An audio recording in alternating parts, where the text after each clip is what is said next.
Can you see me? Hello?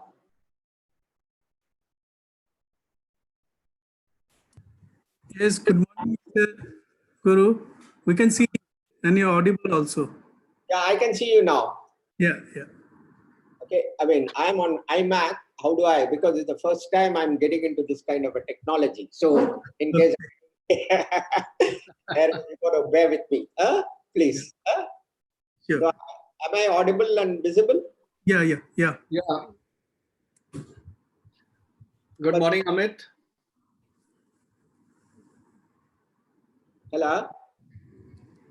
Yeah, good morning, Ladri. Good morning, Amit. Good morning, sir. Good morning, sir. Good morning. Mr. Guru, good morning. Morning, Mister. Yeah, so you don't worry, we will make you an expert on, IT. So we will invite more and more on this platform so that you can become an expert. Sure. Thank you so much. I'm still on the learning curve. Yes. We are all learning. We are all learning. So, I mean, apart from official learning, thanks to this COVID-19, we are learning cooking, we are learning so many things. So true. We are doing things we never did before. Yes, that's true. So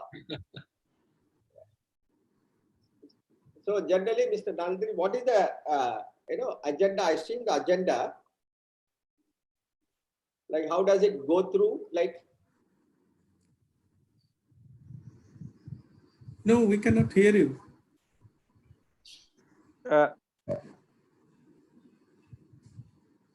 Mr. Guru, the agenda is that our chairman and chairman aftermarket committee, Mr. Ramashankar Pandey, will do a welcome remarks. And Mr. we have. Hello. Yeah. So what's happening? We are trying to cover both the global aftermarket as well as the domestic aftermarket. Mr. Rangar heads the global aftermarket perspective and most of our international engagement. And he is also member of the board. And Mr. Ramashankar Pandey is more on the focus on the overall aftermarket dynamics. And the idea is to strengthen, to give a perspective that what's going to happen post-COVID and what could be a new opportunity. Because every day we are learning what you mentioned. So that is the way we wanted to learn how the dynamics of the aftermarket industry. SMS WhatsApp में भेज. Good morning, everyone. This is Kaushik Madhavan from Frost & Sullivan. Kaushik, good morning. I just got your mail. Some problem with my mail actually. Just now got it. You got it. Okay, good. Yeah. Good.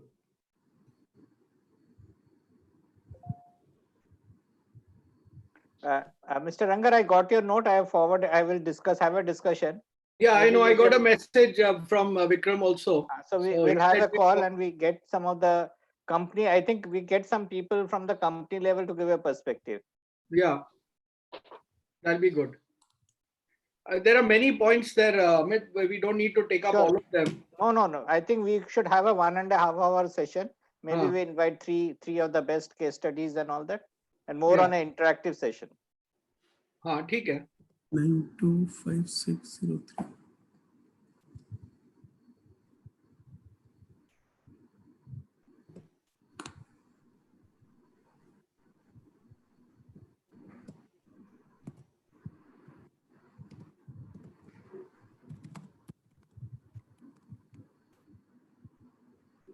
Nine two 560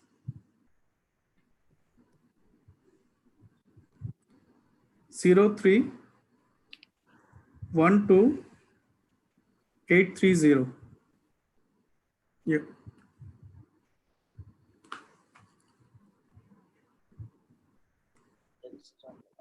Niladri, Vikas Kaushal is also asking regarding this.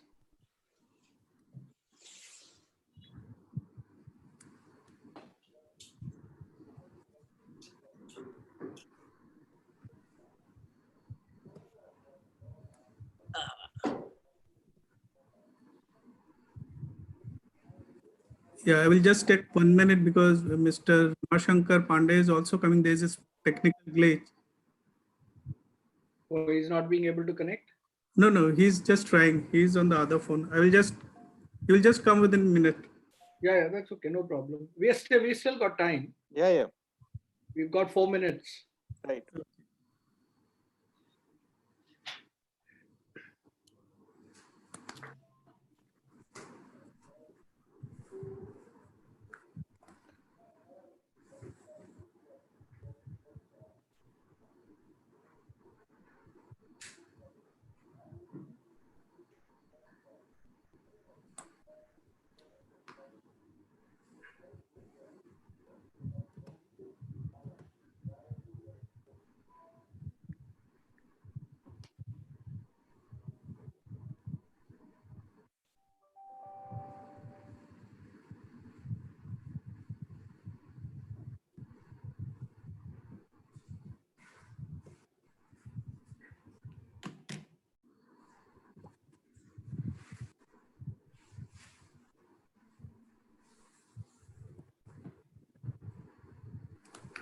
Hello, हाँ login कर लिया ना आपने? हाँ वो आ रहा है, अभी अभी आ जाएगा। हाँ हाँ, ये।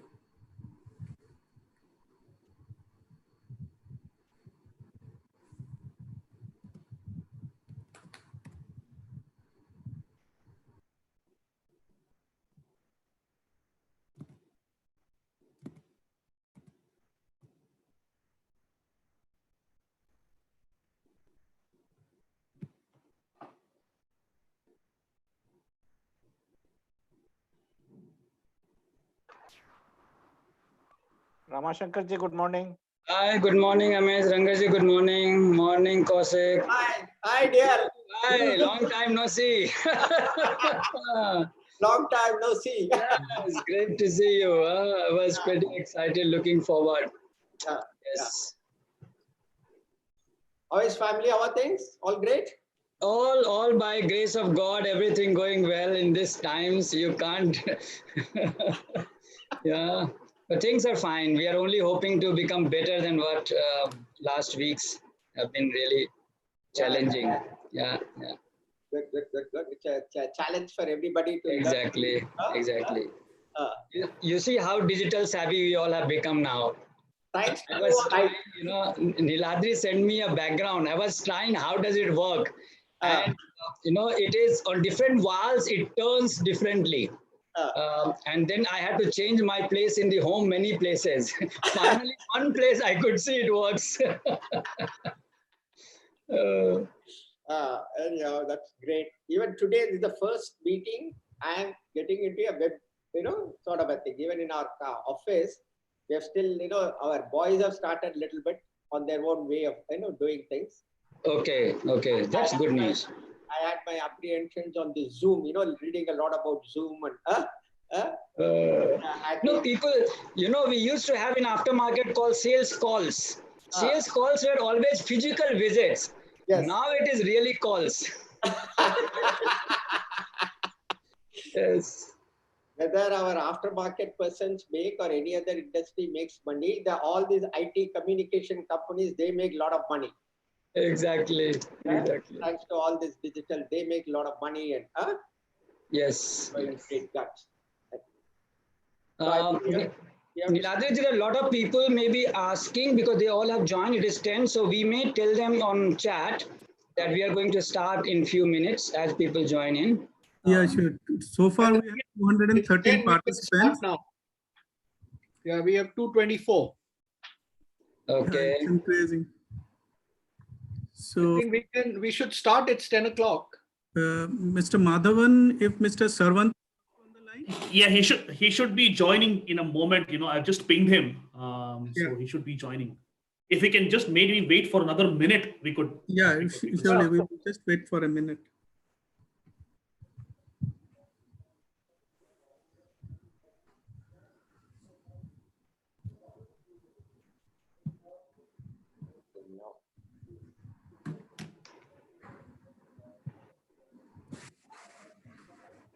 What is this button showing recording on the top? Is the whole thing gets recorded or? Yeah, it is being recorded and it's also live on YouTube. Oh, really? Achha. The entire session will be recorded. At the same time, you can record it in your system as well. Achha. If I have to record, how do I do?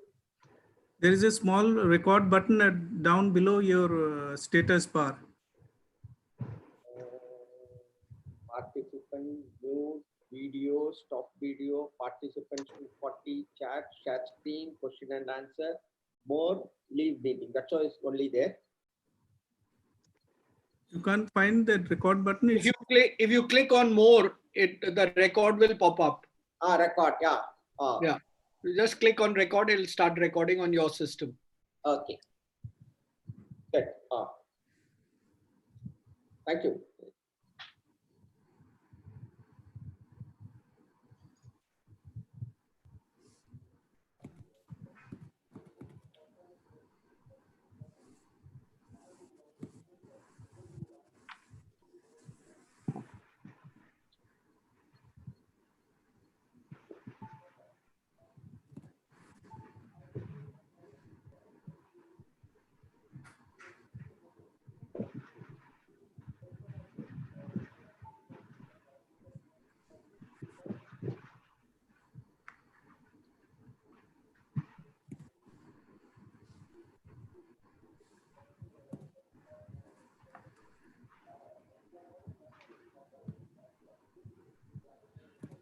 Sorry, I think Sarvant has some problem logging in because it is not letting him in even on clicking this link. Just let me give him a call.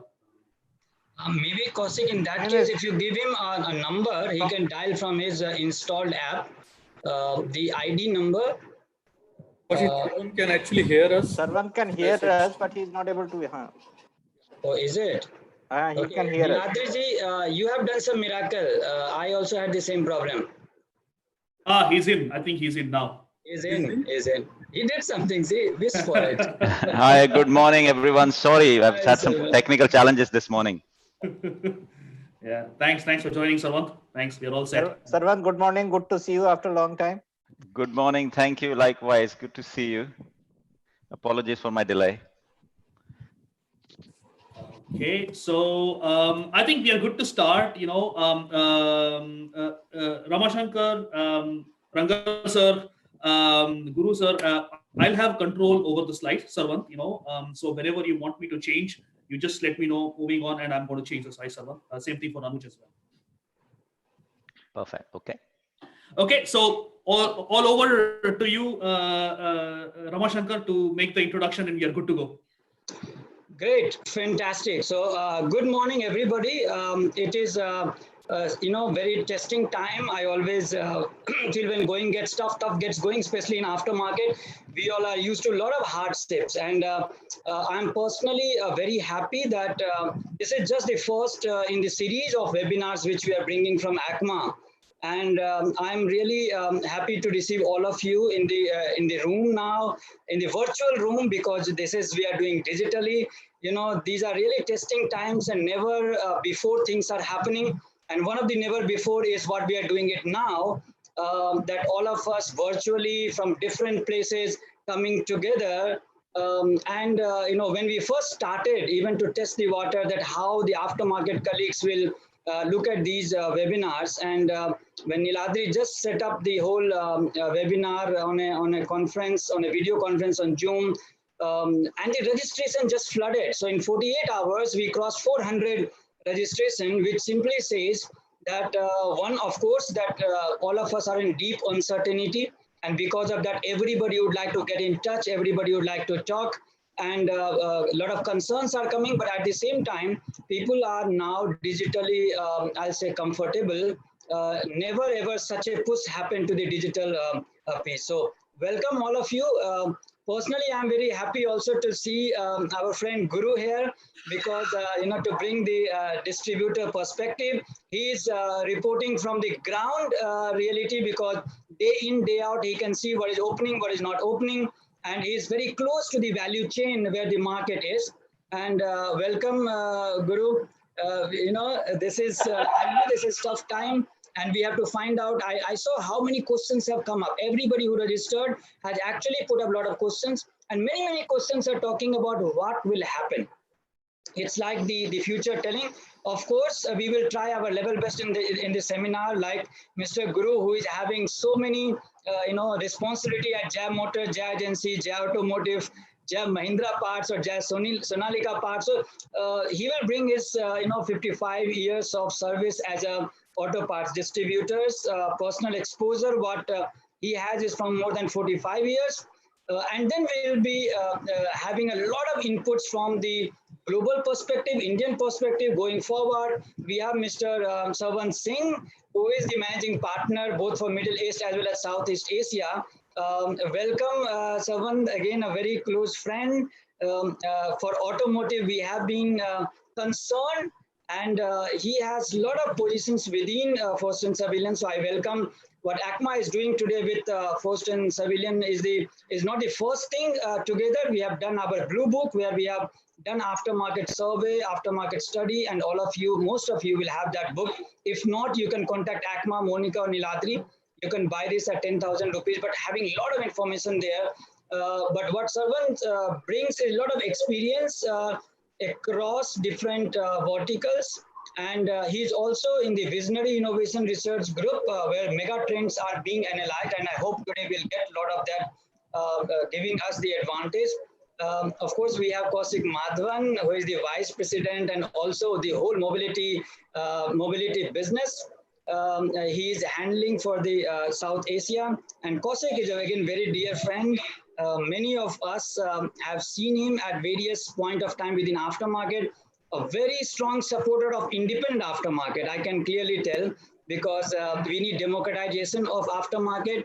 The share between OES and the aftermarket needs certain support, because we have less handheld by the industry, and Kosik has been strong supporter of that. He has been helping us. Kosik again having a rich experience in the automotive domain, having done his masters at Aachen in Germany, which is again known for its automotive cluster, and his own experience with a lot of people talking in every seminar, conferences. You can find Kosik having a lot of curiosity. And we are also joined by Anuj Monga. We happen to see him also during Auto Expo, where he is very focused on aftermarket, bringing a lot of his exposure from his research from the global side. More than 10 years of experience. Again, Kosik has been supporter of aftermarket, and Kosik, thanks a lot to bring Monga on board, because Mr. Monga really took a few of those sessions also during Auto Expo, where we got enlightened. Today, of course, we'll look at the global, as well as we'll look at how your expertise area, Anuj, where data digitalization, how do you distill the data for the insights and the strategic development, the whole product category management, what we generally struggle at aftermarket. So we are looking forward to those kind of sharing from your side. So I welcome the whole team from Frozen Sarvan, Kosik, and Anuj Monga. Friends, we have in the room, in the broadcasting room, we have Amit. We have Niladri ji working very hard at this time. I don't know how many webinars, Amit ji, you have scheduled almost every day. We have never done this many video conferencing in past. At the same time, Niladri, again, we remember how in Patna, at the verge of starting our expo, we had to stop it because of fighting with Corona, needed all of us for social distancing. The pain of, working so hard. But I assure you that the aftermarket community is very resilient. We will come back. We'll come back with a grander event. Things will settle down. And I think this is what we are going to answer in this forum today, that how does it look the future? Of course, we'll not be to the full future telling today. Most important in this testing time, friends, are that, what we see around the world. These are really uncertain times. These are really challenging and difficult times. And that we are fully locked down, not only in India, global. This is a global pandemic. But at the same time, it depends on how individually our mindsets are. Most critical is how fast we can recover, how fast we can, aftermarket is a service-driven industry. It's a need-based industry. It's a necessity industry. It's not a luxury. And since it is not a luxury, we clearly see that we should not be as panicky or depressive. We should be fully prepared. And I hope that this webinar, this meeting is the first in this series, will bring you a full battery of discussions. We are actually coming close now with many digitization, what is going to affect in aftermarket. Later, we'll also look at how the service industry, how the retailing perspective, distribution perspective, marketing, branding perspective. We will go one after another webinars with all of you. And I hope that we'll have a similar participation like today. I get a message that the voice is not very clear. Can we look at it? I think it's okay. It's okay. We are finding it nice within our team, but some people are giving it on the chat. Can we get others? Is it clear or okay? Few people are telling it's absolutely okay, which means can you check those who are not getting a clear voice? Can you check your connection? It might sometime due to the bad connection. These are some of the new challenges we have to face. Thanks a lot, everybody, that you are just confirming the voice is clear.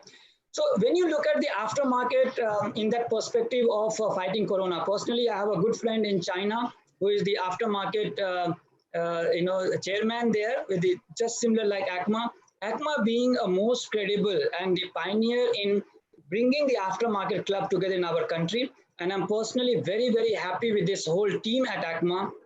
And I'm thankful to everybody, including many committee members and the participants who are here. I thank all of you to join in.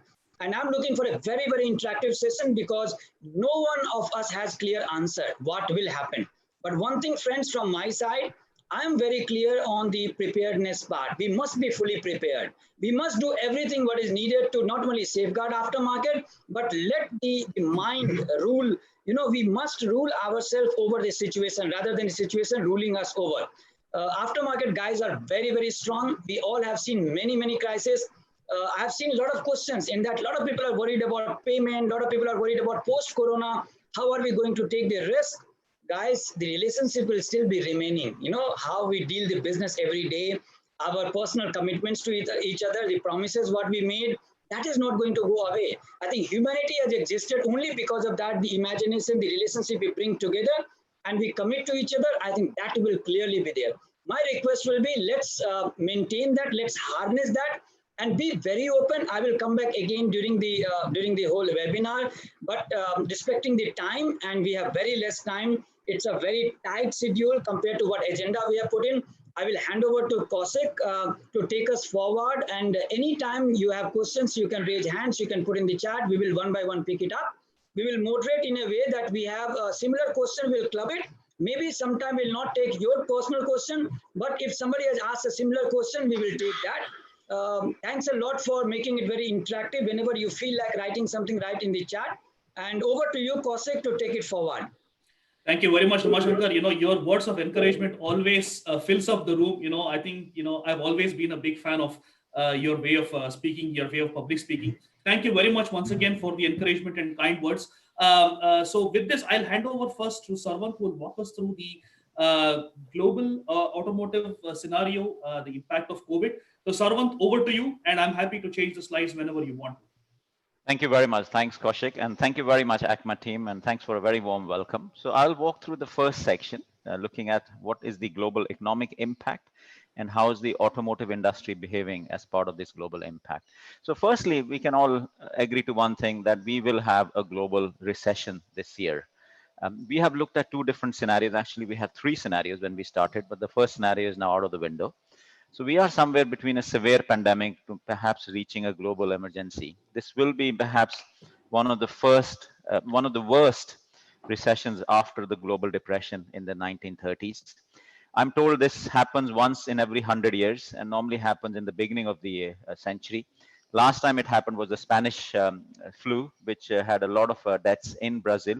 But I'm also told that at that time, even India was affected, and we had a considerable number of fatalities also in India. So I'm hoping we won't see this for another 100 years, and we will cope much better this time than we have perhaps ever done.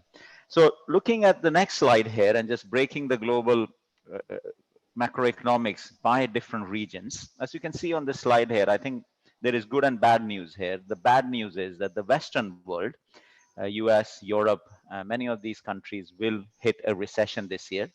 The good news is that Asia might escape a recession and might just have a very small economic growth this year. And that's because, especially in Asia Pac, in China and some of these countries, we are already coming out of the pandemic flu. As per the news this morning, China has not reported any more flu cases this morning. Even some of the economies, including South Korea, have started doing well. And interestingly, South Korea announced a $200 billion economic package yesterday.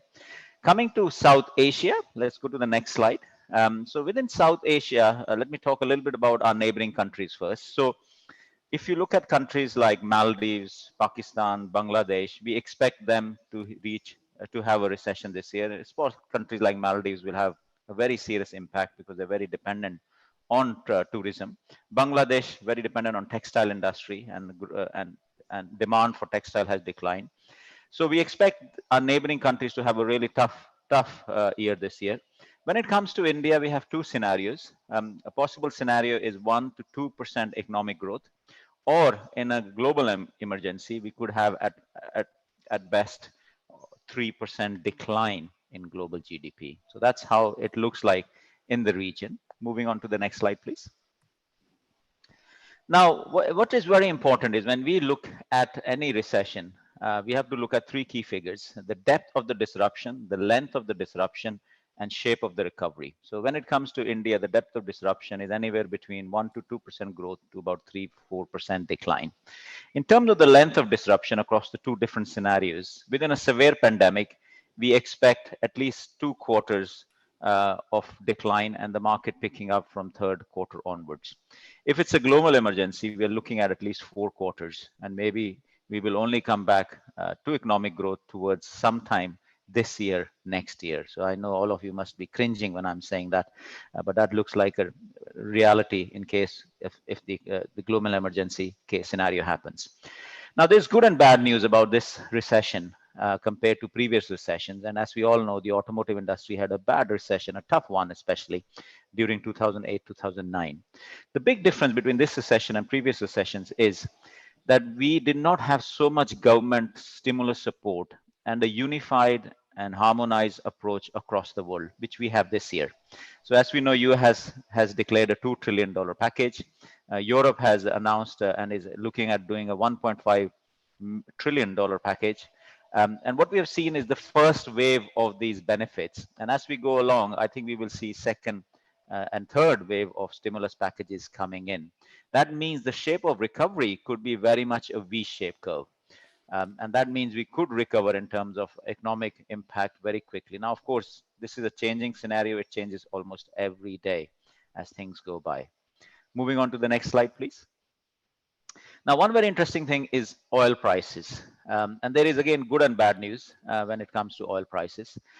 Interestingly, our analysts, and Kaushik and I were joking the other day, when I did my first presentation in India a couple of weeks back, one of the doomsday scenario on oil prices that our analysts came back was that oil prices could be anywhere between minus $5 to $5. And the fact they predicted minus $5 was the fact that you cannot shut these oil wells. They will keep pumping oil. And once we run out of storage capacity, and the fact there is no demand, all the planes are grounded, you know, the transport is more or less stranded. So where does this fuel go? So it could very much a possibility that the oil producers might be giving you fuel to just store it free of cost. So unfortunately, we saw that happen in the US. At the moment, crude prices are stable around $21, $22. We expect that these will pick up towards the second half of the decade, of the year. Now, actually, this is good news for India. The good news is because almost 85% of crude oil is imported by India. The Modi government has a target to reduce it to about 65%.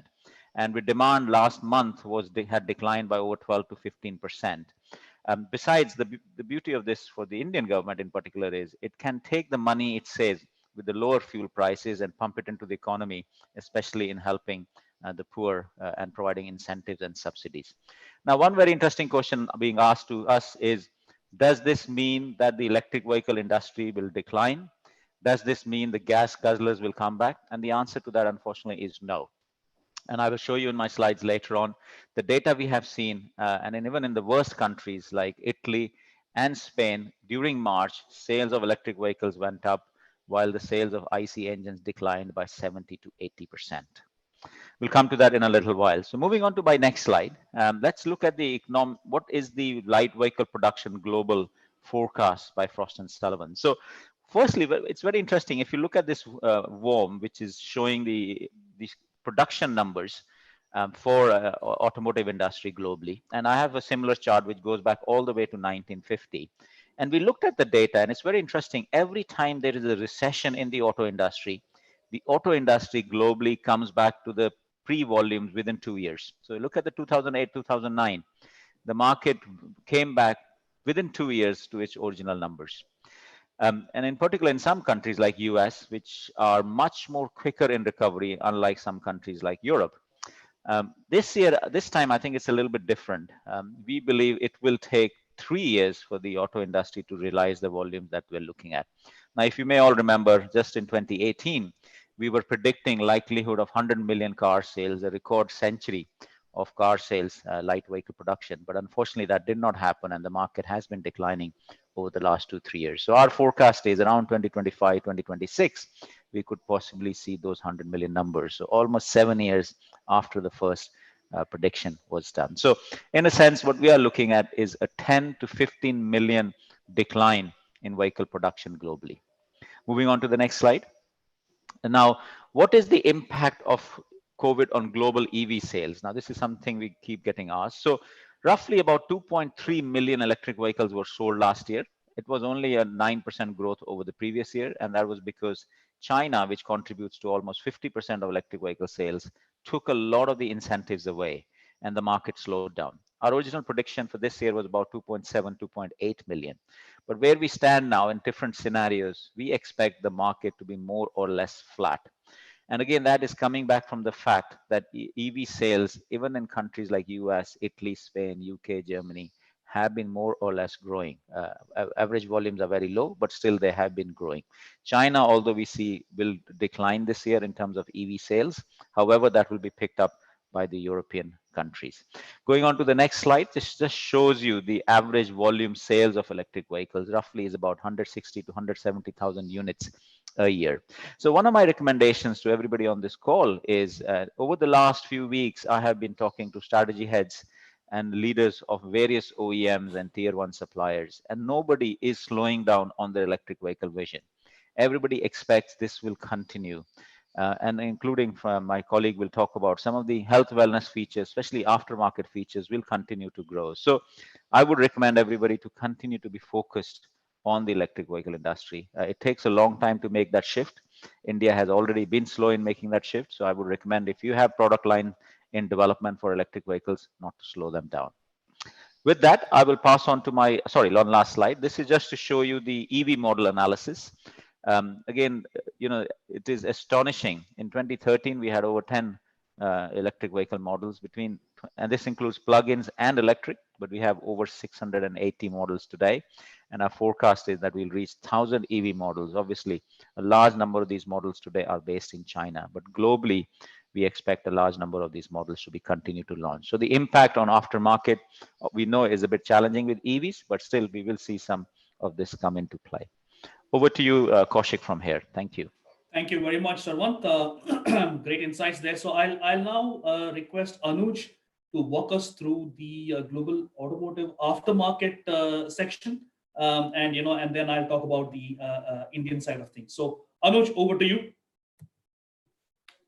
Thanks, Kaushik, and thanks to you as well, Sarwan, for laying down the platform in terms of explaining how the global economy looks like, how the global automotive market looks like. I'll be briefly talking about how the global automotive aftermarket scenario looks like for the year 2020. And obviously, I mean, since aftermarket is a secondary market in the automotive industry, fortunately, there are some positives that would still come out from this scenario for the aftermarket, and that is where we'll focus as well. So if we were to look at 2020 from a quantitative lens, and if we were to talk about how the year ahead looks like, obviously, like Sarwant mentioned, there is a recessionary scenario possible and expected to happen in 2020. But what this would ideally mean for the aftermarket is that you would see customer affordability going down, and which would eventually result into the demand side going down as well. In terms of new vehicle sales, again, we at Frost & Sullivan, we estimate the market for new vehicle sales to go down by almost close to 15 to 17%. But having said that, China will still account for almost 1/4 of this new vehicle sales, which is still a very significant number. So any suppliers today on the call, anyone who supplies to the OE channel or to the aftermarket channel in China, there is still hope for you if you were to still continue with the exporting that you've been doing. In terms of the vehicles in operation, and this is probably one of the most crucial metrics to understand how the aftermarket demand would look like. 2020 is an outlier in terms of the fact that the vehicles in operation, which is the total vehicle park, will grow, but the growth will be significantly lower than what we've seen in the past. And we expect the market to, globally to grow at about 2.6%, which has traditionally been growing at almost close to 4.5%. And this revision has primarily been because of the decline in new vehicle sales. and which would also in turn mean that customers would keep on to their vehicles for much longer. And we would look at some of those implications from that as well. Now, the outcome of all of these numbers that we've discussed is the fact that the aftermarket demand relies entirely on how the vehicles in operation and the ownership pattern of customers looks like. And again, not a great story coming out of it, but I would say much better than how the overall automotive industry looks like. Our estimates currently with hoping for a V-shaped scenario and in between a U-shaped scenario, we're hoping that the aftermarket demand will reduce by anywhere between 4 to 5%. And this will primarily be a result of the fact that there are millions of vehicles that are currently under lockdown. There's no driving, which eventually results in the reduction in the average annual mileage, which is again your biggest driver for demand for products like maintenance products, including brake pads, filters, oils, and at the same time tires, which is one of the most seriously impacted product category that we see going forward in 2020. But like I said earlier as well, not all is gray here, and there are definitely some green spots. And one of them being the fact that e-retailing or digitization in the overall aftermarket is going to emerge as a winner as well. Just like the fact that Ramashankarji mentioned that Zoom is a platform which was not really even discussed much in the past, and a lot of us were not even exposed to it. Similarly, digitization is a platform which is now going to hurriedly pick up in the aftermarket as well. I know a lot of us in the aftermarket still think of digitization as a channel probably few years ahead from us, but trust me, when we look at the global context, it is coming much faster than what we've possibly been talking about it in the last few years. And we expect the growth to be anywhere between 17 to 18% globally, and much higher penetration and growth rates for markets like China and India as well. Moving on to the next slide. Now, if we were to look at 2020 from a qualitative lens, and if we were to probably bucket some of the trends that we've seen and we possibly see for the year going forward, again, most of these ride on the digitization wave. And one of the trends that we actually had forecasted to be a trend of the year 2020 was to be on the on-demand services.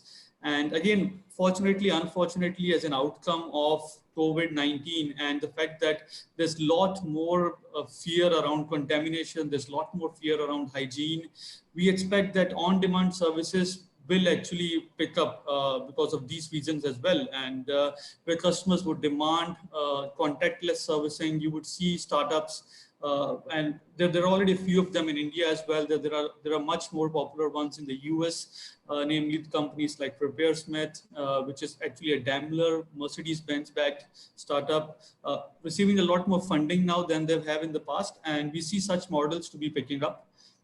Now, one of the outcome of the whole COVID-19 situation and the fact that it couples with a recessionary scenario as well is the fact that we will possibly see a consolidation, and this consolidation will be throughout the value chain in the downstream. We expect that the economic vulnerabilities that you would see, which the small and medium-sized manufacturers might face, will either lead them to be acquired by some of the bigger entities, or they might be merging into them. And this can also be one of the results from the fact that you would see a lot more companies which have that capital in hand. They will try and fast track their approach to newer channels, which would most likely be an inorganic way of doing it, and possibly another way and another outcome which will lead you to acquisitions and mergers in the aftermarket as well. The third bucket that we see of trends here is the fact, again, I would say it's an outcome of the fact that we see a new vehicle sales dip globally. And with the fact that new vehicle sales would go down, the OEMs will have to focus on other avenues to sustain their businesses. And one of the areas where we see OEMs to actually doubling down on their efforts is on the aftermarket. Again, we might see scenarios where aftermarket could be proliferated by numerous offerings from the OEMs. And this is across markets. We are not just limiting it to certain few pockets or certain few markets globally, but this will be across the world.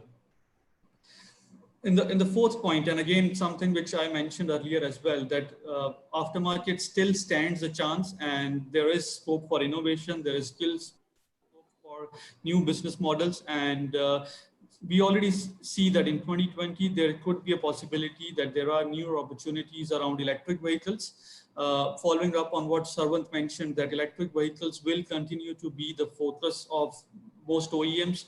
And we've already seen a trend that electric vehicle sales have actually not gone down, which means that our predictions around the opportunities for business models like battery refurbishment will still hold true. And at the same time, we might see newer demand pockets coming out, and these could be around the health, wellness, and well-being of the drivers in the vehicle, which would lead to newer services around hygiene, newer products around hygiene and sanitization.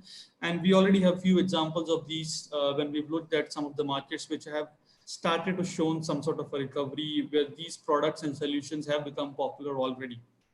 And one of the last trends, again, which is more from a global perspective, not really from the Indian side of things, but still holds as a possible opportunity for say suppliers who would want to innovate and they want to enter such markets, would be on the ADAS recalibration. ADAS is nothing but automated driver assistance systems, wherein there are different levels of ADAS, and North American and the European markets, they specifically have much higher penetration for these vehicles, which in a way leads to an aftermarket opportunity for replacement of these vehicles sensors, and then secondly for the recalibration, which in itself is a serious market emerging. And we are doing a very deep dive research on this, especially we've been in touch with a lot of the suppliers who supply tooling for these sensors, and most of them are very buoyant about how this is emerging as an opportunity even in such times for them. Over to the next slide, Kaushik. So in terms of, this is just a quick snapshot of how the growth outlook looks like, or I should say the decline looks like for most markets globally in 2020. And so we've tried to map out how the forecast for 2020 looks like, with what's the opportunity size in terms of real values. And what really stands out in this mapping, if you see, is the fact that it's the relatively lesser developed markets, markets which are not so mature, markets like India, markets like China, and the markets which have a much younger vehicle park as well. And if you look at the Indian market, the vehicle park average age is anywhere between 6 to 7 years. Same is the case with China as well. On the other hand, you have markets like Brazil, Mexico, and Argentina on the left-hand side corner of this chart, which have been struggling to come out of recession for a while now. And COVID-19 will just be a body blow to such markets again. So what you see here is the fact that markets which have been established, which have been more mature, like in the case of Western Europe, and markets which have a much older vehicle park, which necessitates the consumer or the driver to invest or spend on these vehicles to make them run on the road, are the markets which still will be able to cushion some of the impact and will not emerge as badly hit as probably some of the markets like India, Brazil, and mostly the emerging markets are the ones that you would see getting impacted the most here. China, though, and China is still again cushioned a bit from the fact that we've already seen recovery in China. Most of the places have been out of lockdown as well. So there is still a long year ahead, and the recovery from the COVID situation will again, though China has been growing at almost close to 8 to 10% year on year every year in the aftermarket for the last 4 or 5 years. This will be probably the first time when you would see a decline in China as well. And but there are still some learnings out of it, and we'll go through them in the following slides as well. Over to you. Sorry, next slide, Kaushik. Yeah.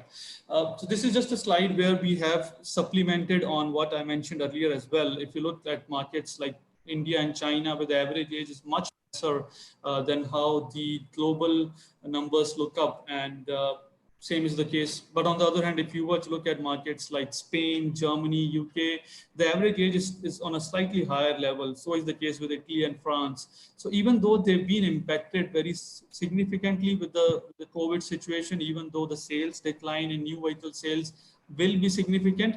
But like I mentioned earlier, it's the higher aged vehicles or the older vehicle age which will still contribute a significant chunk to your demand in the aftermarket as well. So there's still a lot of hope for suppliers of parts which have been supplying to legacy vehicles, suppliers for parts to vehicles which are 8 years or older, ideally the sweet spot in the aftermarket as well. Next slide, please. So in terms of one of the main key trends that I mentioned earlier as well was about how digitization will emerge as a winner in all of this. And we're already seeing that as a part of our day-to-day life as well, from ordering groceries to possibly ordering any sort of entertainment as well. We see digitization has kind of taken over most aspects of our life, and aftermarket is not going to be secluded to this as well. In fact, we see aftermarket e-retailing growth to pick up much faster in 2020 and keep that momentum in the future as well. Some of the biggest markets, or the markets where we would see most growth, would be markets like North America, where we see it's the DIY channel which will kind of propagate this growth in the aftermarket. Though the overall market is expected to decline, some of our preliminary research and our interactions with the workshops there, we are getting a sense that the DIY segment is actually going to pick up. So once the consumer has less to spend, they try to save on most things, and that's where they rely on aftermarket e-retailing channels, websites, where they can get the best bargain on prices, and then they try and work on them. So this is something which is very unique to the US aftermarket, which is almost about 20-25% DIY, which is do it yourself. Not so much in the case of India, unfortunately.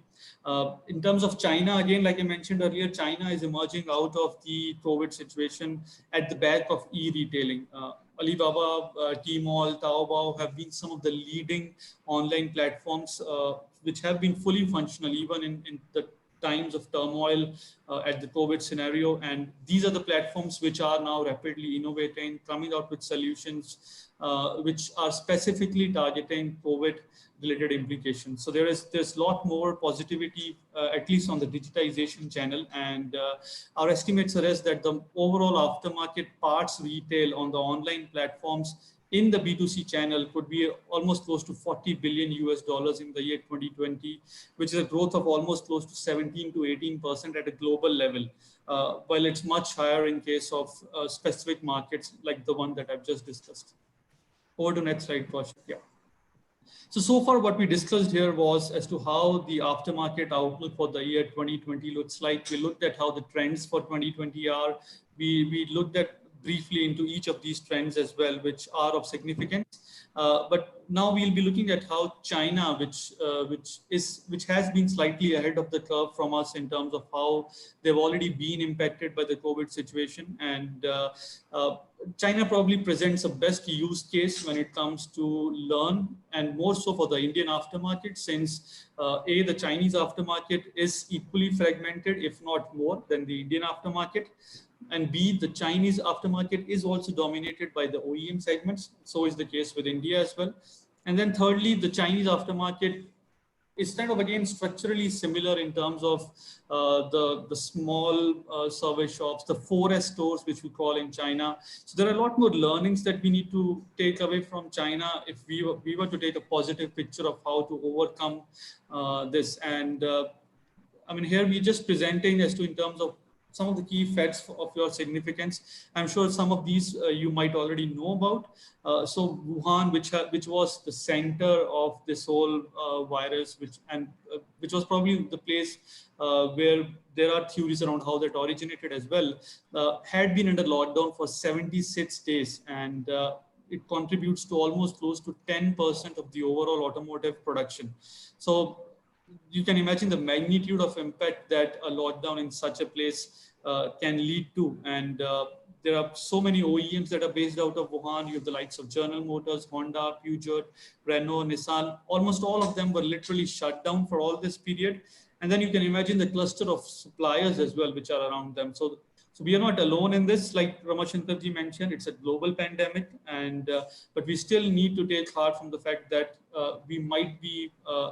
we still have examples to learn from. We still have, like China didn't have any examples to pick up from when it came to recovering from this. We do have that as well. So there is some positives around it. And the automotive production went down in terms of March. The sales for year-on-year sales were also down by almost close to 40 to 50% on an average. And this was not just limited to the automotive industry. This was across the commercial vehicles as well as the like trucks and buses as well. But what really stands out, if you see on the left-hand side of this chart, is about the potential that it can also offer. Now, this is probably something like the story of the glass being half full.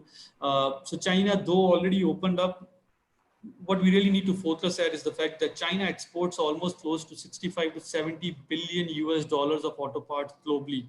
And with growing concerns around how China might not be the ideal import market for different countries, we heard last week about how Japanese government is supporting the suppliers to actually come out from the manufacturing in China.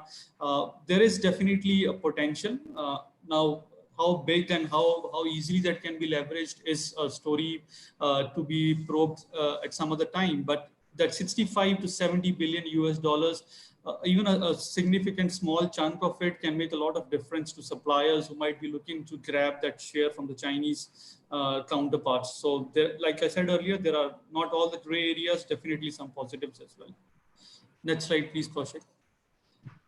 Now, what's really interesting here to see is that if we were to look at how China is coming out of it, we need to look at it from looking at how each of the stakeholders that influences the aftermarket, how they are reacting to the situation. So the government there was quick enough to, their main focus so far has been to increase the consumption. Especially on the automotive side as well. The government has announced, so if most of you would know that China has a very restricted number plate quota system. So because of the green environment initiative. So the government, the first thing that they did was they opened up the number quota system. So they allowed more and more people to buy vehicles. They started providing subsidies, which is again a direct lever for promoting the consumption. So you get subsidies for buying new vehicles, you get subsidies for buying used vehicles, and electric vehicles subsidies have been extended as well. In terms of the OES channel, like I mentioned, the OES really is a strong channel in China, and they've been focused primarily on managing their channel partners, and they've increased their customer outreach tremendously. Now, when I say they've been managing the channel partners, I'm talking about how they've been looking at their dealer networks, their service networks. And one of the examples that comes out from not China, but a place, South Korea, which also someone mentioned about, is the fact that OEMs like Hyundai and Kia, they're financially assisting their channel partners heavily. They've removed their membership fees, their affiliation fees for a while. They've discounted them. You have SsangYong Motors, who have targeted customers with newer service programs. There are online trainings which are coming out now very strongly, and platforms like WeChat and TikTok are emerging as strong platforms for these suppliers to now actually perform online trainings for free, which is engaging with the DIFM channel, which is engaging for the DIY channel as well. And so far, it has been extremely popular. You have examples of ZF, who's done that for the lubricant space as well. And there are numerous other examples who've been doing it. But one of the key stakeholder which emerges from this whole scenario is the online sellers and how they've reacted to the situation. The online sellers, again, are strongly involved in the channel management, and they're involved in looking at integrating the online to offline channels, which would increase the value to the customers tremendously. The main online players that you see, like JD.com, Tmall, they've relaxed their membership fees, which is again right into the lap of managing your channel partners. But like I mentioned earlier as well, it's the new innovative service offerings that they're coming out with. You have new disinfection services, you have new battery service programs coming out. They're giving out vouchers to customers to go to the service shops and probably have lateral selling opportunities for these service shops as well.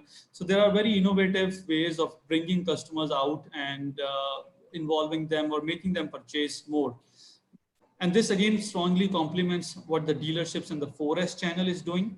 The dealerships are again discounting heavily on some of the services which they've coined as restarter packages, which are primarily aimed at bringing the customers out of lockdown. There are free service offerings for a limited period of time being offered as well. Possibly something similar could be replicated even in the Indian market as well. So there are lots of learnings from this, lots of things which can be easily replicated here as well. Over to the next slide, please. So this is just a little bit more deep dive into how the government is actually supporting and how the policy decisions have been towards increasing the consumption for the automotive market. And like I mentioned earlier, the government has been incentivizing new vehicle purchase. So the new energy vehicles, which are more or less the electric vehicles, which are quite popular in China, the government has extended the subsidy and tax exemption by 2 more years. This was supposed to get expired this year. So this is definitely going to promote the sales for these electric vehicles. Used car sales, which is again a market which is picking up in India now over the last few years. China has again looked into it, and they've reduced the VAT rate on used car sales transactions, which will again increase your ownership and sits right into the lap of the aftermarket service opportunity. Other initiatives around and this is something which is very, very similar to how the Indian market is struggling with the shift to the BS6 inventory. China has relaxed the norms for a while in specific regions so that the dealerships can actually make sure that they're able to sell off their existing inventory, which is National 4, which is their erstwhile emission standards, and they're moving on to the National 6 emission standards, similar to what we are doing in India as well. But there's definitely a leeway that has been given.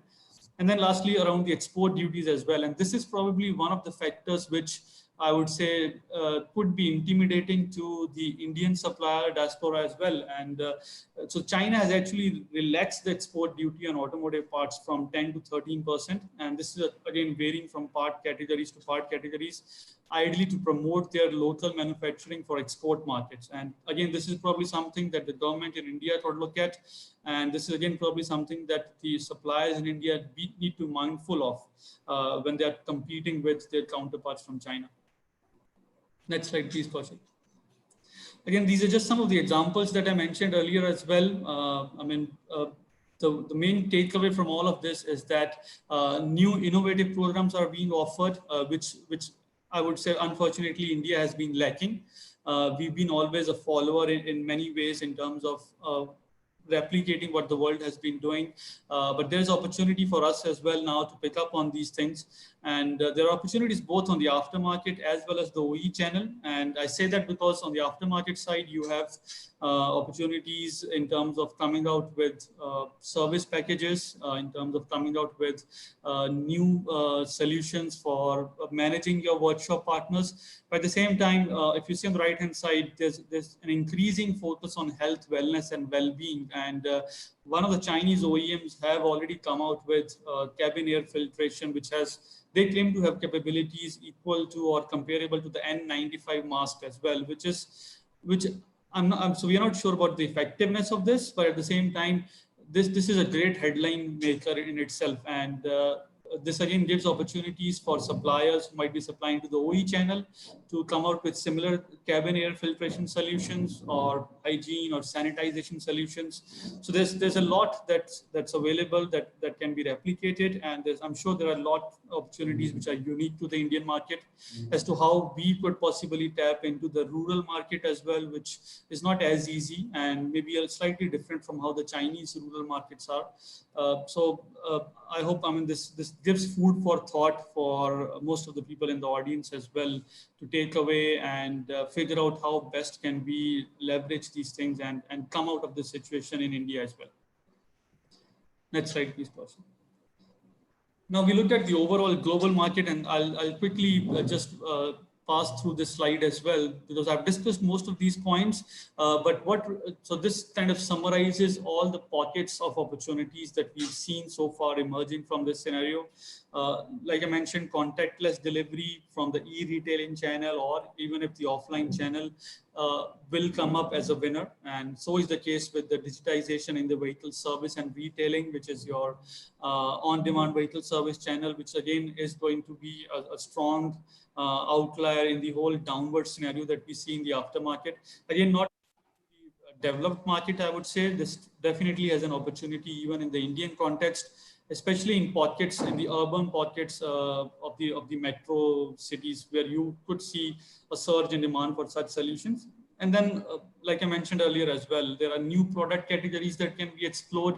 There are new service categories that can be explored, and there is definitely something that probably it could mean a sort of diversification for some of the existing suppliers, but at the same time, it is the need of the hour, and we need to look at all of these very positively and find our way out of this. Over to you, Kaushik. Excellent. Thank you very much, Anuj. Some very, very insightful points there. I know quite a few of the points that you mentioned, are applicable to India as well, which I'm going to talk about and touch upon in the next few slides. So before we talk about the aftermarket, I just wanted to start with this slide. So if you look at some of the initiatives that the OEMs have been taking up globally, right? And we've put India as well here for comparison. So there are relatively, can be bucketed into three broad categories. One is the finance aspect. So we've seen almost all the OEMs across regions, extending credit line measures, right? So very important, to maintain liquidity in the entire value chain, including the suppliers, component manufacturers, and most importantly, even the dealers. Obviously, we've seen a lot of plant implications. Plants have been partially shut, in some places fully shut. So we've had the machinery lying idle, and we've also seen that some of the OEMs have recalibrated their manufacturing lines to support healthcare services, right? By manufacturing medical equipment, like ventilators, respirators, simple forms of these things, to not only keep their plants, up and running, but also to help the current situation. So that could open up some opportunities for the aftermarket globally as well, as we see some of the suppliers getting into this space. So clearly an opportunity, although it is likely to be a bit of a short to mid-term opportunity, we see long-term implications too. Now, last but not the least, the customer, right? So we have seen some of the OEMs extending warranty programs, some of the OEMs working with the banks and the NBFCs to put moratorium on EMI payments to just help customers overcome this tough situation. So I think we will see a combination of multiple aspects, SOPs offered by the OEMs in collaboration with the entire value chain ecosystem. Like I said, component manufacturers, suppliers, the insurance companies, banking companies, and so on. So to maintain a positive sentiment among the customers. Now, some of the growth opportunities that we will see in the next couple of years, because of the impact on COVID, of course, but also generally looking at the evolution itself. Sarwant and Anuj have already covered most of them, on electric vehicles. But what is also going to be of importance, for the aftermarket is connected services, right? So today we have a lot of OEMs in India already offering connected services, the likes of Hyundai, MG, Kia, Honda. They're already, coming up with packages that talk about predictive maintenance, right? Service scheduling, so on and so forth. So I think connected vehicles will actually offer the customers a sense of control, that they'll be able to schedule maintenance services, whenever it's up and due, and thereby creating an impact on the automotive aftermarket as well, where parts sales and predictability and predictive maintenance will play a big role. Similarly, in the service space as well, we will see, due to the growth in online retail, which Anuj mentioned, I'll also talk about that, there will be a little more propensity in these tough times for customers to buy things online and have it directly shipped to a nearest service center and have it fitted. Same thing is already happening in tires and batteries. So it is likely to be extended to a few other component categories as well. Now, digital side of things, very clear, very strong growth opportunity there. A lot of, like Anuj mentioned, a lot of people still think digital is a little time away, but no, we are already there. I think this is something Ramashankar also mentioned during his opening remarks. Digital is closer to us than most of us expect, than most of us anticipate. I think it's very important that we leverage this channel. Today, we've got a lot of.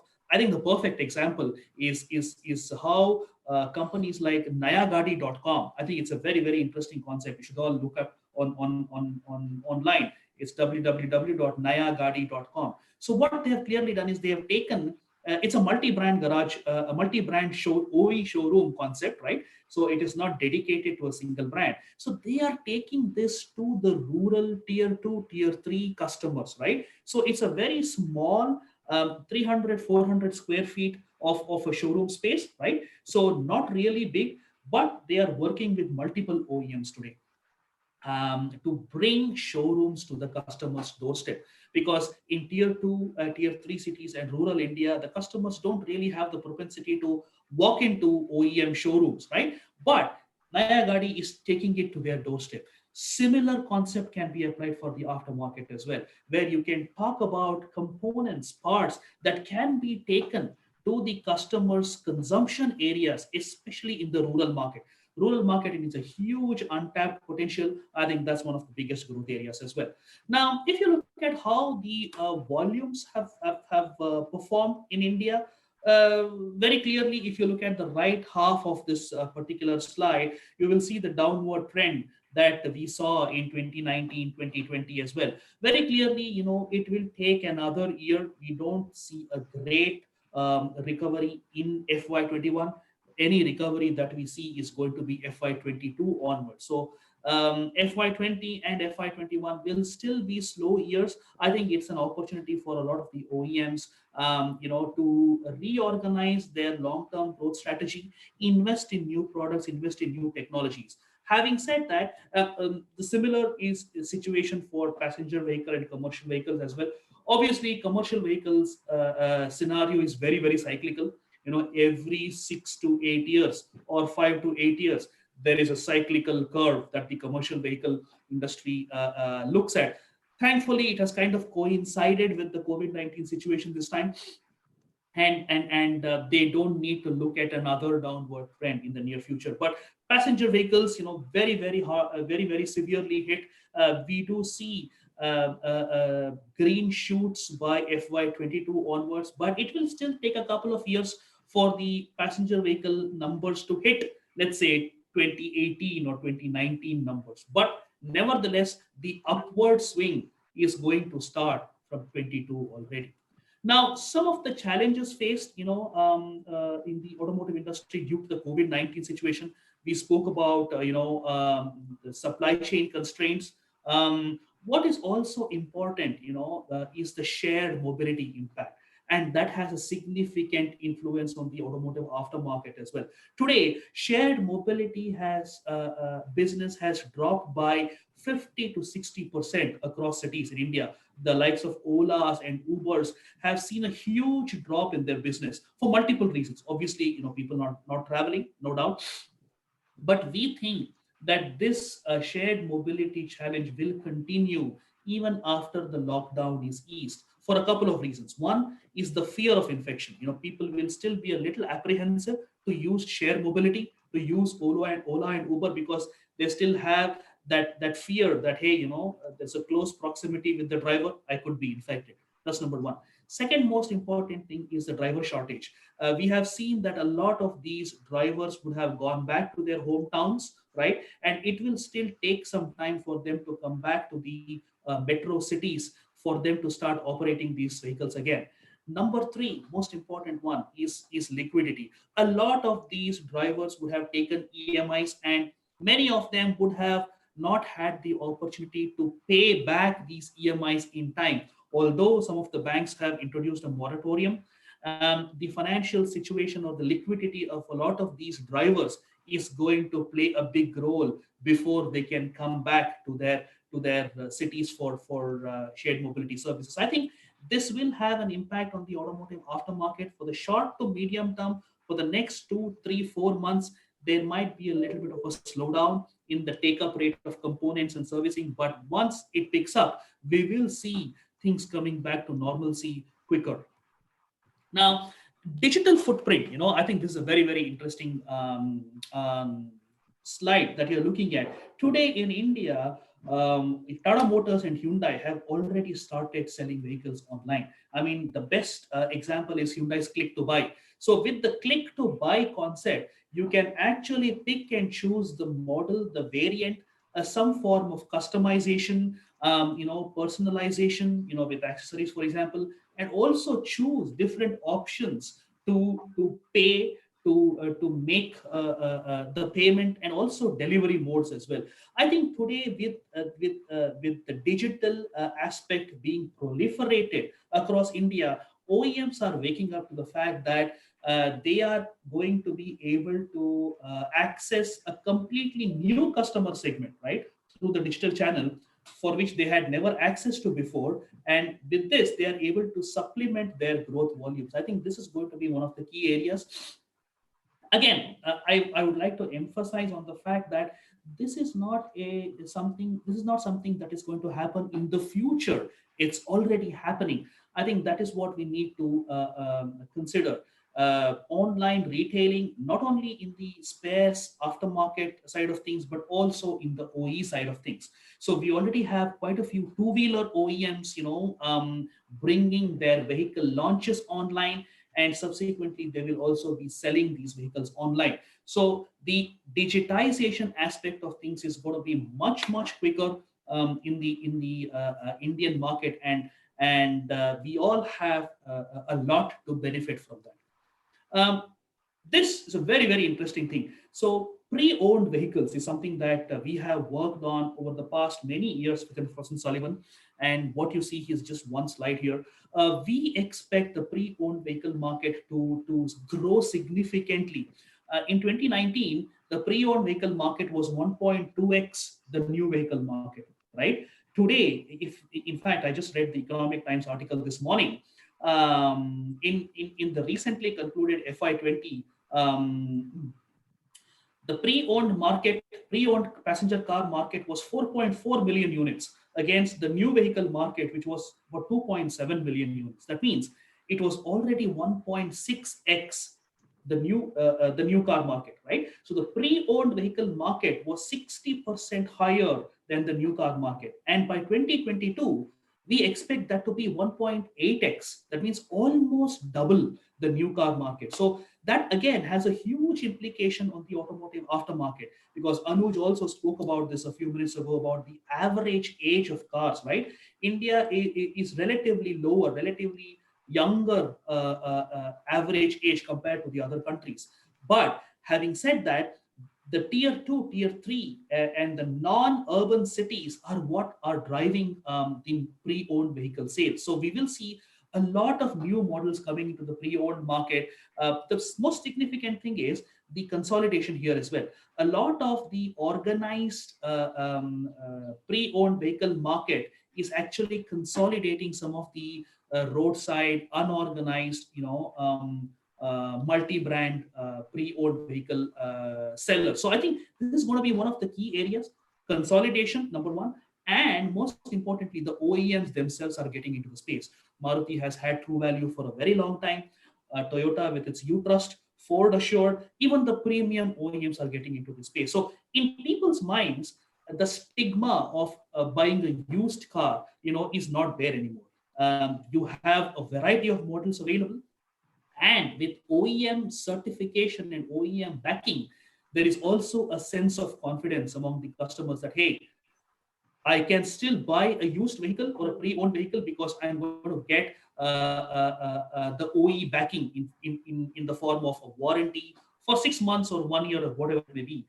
So that confidence building is also going to be very significant. So very clearly, the pre-owned car market is going to be one of the biggest growth areas for the automotive aftermarket as well, because from the suppliers' perspective, a lot of them all of the ACMA members are MSME companies, you will still have the opportunity to manufacture the mechanical components. It could be a combination of maintenance, scheduled maintenance components, but also the higher value powertrain, chassis, and suspension components that will still be used in the pre-owned vehicles in the tier 2, tier 3 cities for a long time to come. So clearly something that you need to look out for. New mobility business models. Again, when we talk about new mobility business models, a lot of the component manufacturers come and tell us, hey, this is very futuristic. Tell us something that is going to happen now.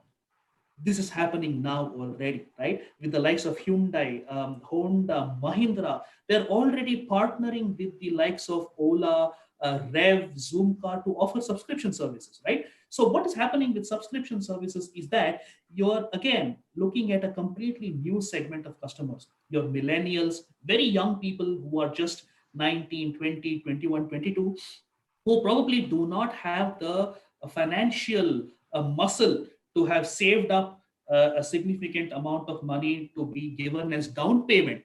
They can opt for subscription services because there is no down payment here. And there is no burden associated with maintenance, insurance, spare, service, and everything. Everything except fuel is part of the subscription package. So from the customer's perspective, it's a great value proposition. Again, from the component manufacturer's perspective, there is accelerated replacement here because with subscription service, the average mileage is much higher than private vehicles, right? 3 to 4x the average mileage of a private vehicle, right? So that means there is accelerated replacement of not only vehicles but also parts. So great opportunity, for the automotive aftermarket, even through the new business models like vehicle subscription. Now, let me spend a couple of minutes on the component side of things before I bring in Mr. Guru to give and request him to give his perspective. The automotive aftermarket this year, as you can see, is expected to see a decline of about, anywhere between 10 and 15%, could be 12 to 15%, right, in terms of revenues, right? So obviously, the passenger vehicle and the commercial vehicles will still account for a big chunk, as you can see from the pie chart. But there is likely to be a small dip in the total revenues because, as you clearly know, about 5 to 6 weeks of business is already wiped out today, right? As things stand, April is pretty much a washout. The first week of May and the last week of March were also washout. So I think it will take a couple of weeks for the automotive aftermarket to bounce back on its feet. But having said that, we do see recovery in FY22 already, a significant recovery, as you can see, because there will still be the demand from the vehicle park or the vehicles in operation, and also driven by the used car market and the tier 2, tier 3 rural cities as well. So only this year you can expect a little bit of a slowdown, little bit of a dip in revenues, but nevertheless, we will be bouncing back in FY22. Similar slides on how the different vehicle segments are going to perform. I'm not going to spend much time on these because the trend is very similar. There will be a dip in FY21. We will see a recovery in FY22 onwards. Now, this is an interesting slide. Anuj also spoke about the average car age, right, in India. So if you see this slide, how the evolution is happening from 2016 to the current park and how the park will be by 2022, you will see that the average age, of vehicles is going to increase. That means we will see a higher share of vehicles in the age 5 to 15 years, right? As you can clearly see here, the 0 to 4 year part of this pie chart is reducing from about 40% in 2016 to about 30 to 31% by 2022. So that means India has an aging car park. That means the average age of vehicles in India is increasing. That means we will have more number of older vehicles that will be in the aftermarket, that will drive business in the automotive aftermarket as well. So that's good news for all of you who are on this call. That means you will still have demand coming from the older generation vehicles, across cities, across the country, which are being very quickly replaced, going from second ownership to third ownership. In many cases, we have also seen fourth and fifth ownership of vehicles, right? So if you look at how the car park age is evolving, we will see a lot of this driving the opportunities in the automotive aftermarket. Now, combined with the digitization, with parts being ordered online, and not only the maintenance parts but also high value parts, it's a great opportunity for the automotive aftermarket to capitalize on the aging car park and the digitization aspect of things. So both need to be put together in order to drive revenues. Share of vehicle serviced as well. We see that in the next, let's say, 3 to 4 years, the organized independent garages will start playing a bigger role. Again, I go back to the point I made earlier. The average age is increasing, so people will start looking for more cost-effective options for vehicle servicing, and that is where the organized, competent, multi-brand, independent garages will start playing a bigger role. The local garages will start shrinking.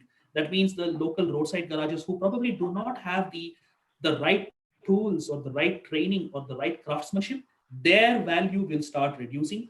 However, the organized multi-brand garages where there is good competency, there is good cost effectiveness as well, they're slightly cheaper than the OE authorized service centers, they will start playing a bigger role, and they will be the consumers of your components. So for all the component manufacturers who are on this call today, the organized multi-brand garages will start becoming bigger customers for you, not only through your conventional brick and mortar channel, but also through online consumption as well. Last couple of slides. E-commerce model in India again is offering a lot of opportunities. Now we've got Boodmo, which is very, very popular today. In fact, I have the Boodmo app installed on my mobile, and I have ordered parts. I have ordered multiple parts over the past 12 to 14 months. And I have got the required parts, let's say 80 to 90% of the time. So there are still a few teething problems. I think Ramashankar will understand this very, very well, because I know ACMA has also been working on developing the e-cataloging system, right?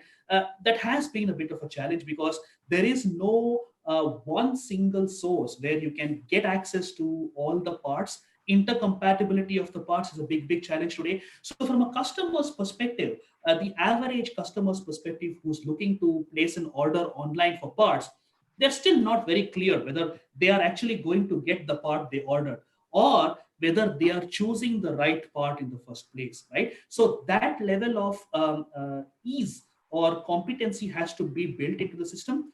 And like I said, I have also had couple of instances where I did not get the part I ordered. I got something else, so I had to send it back. So building trust among the customers is also going to play a big role. And for that to happen, it is very important that we all work as an ecosystem. That means we need to work together towards creating that catalog that clearly says, hey, for this particular model, let's say a Maruti Swift 2007 ZXi petrol, you must be able to get all the compatible parts by multiple manufacturers. So once we reach that stage, it will become a self-sustainable thing, and the customers and even the garage owners will feel more confident to order parts online. So I think we are getting there. Hopefully that confidence will be increased among the customers as well. Spares Hub, again, a very active player in this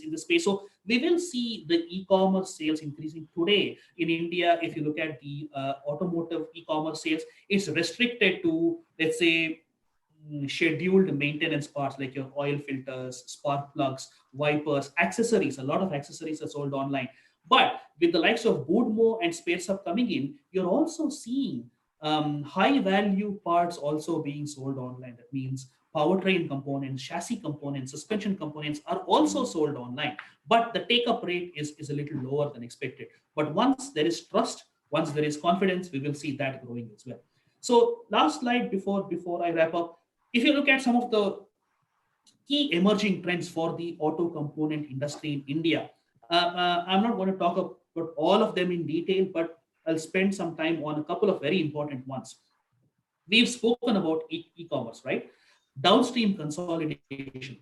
Today we have Mr. Guru, who is part of the one of the most comprehensive or one of the largest distributor network in India. So we will see a lot more of consolidation happening in this space. That means the smaller, let's say, financially less independent regional distributors and retailers will get acquired or will become part of the larger chains and larger groups.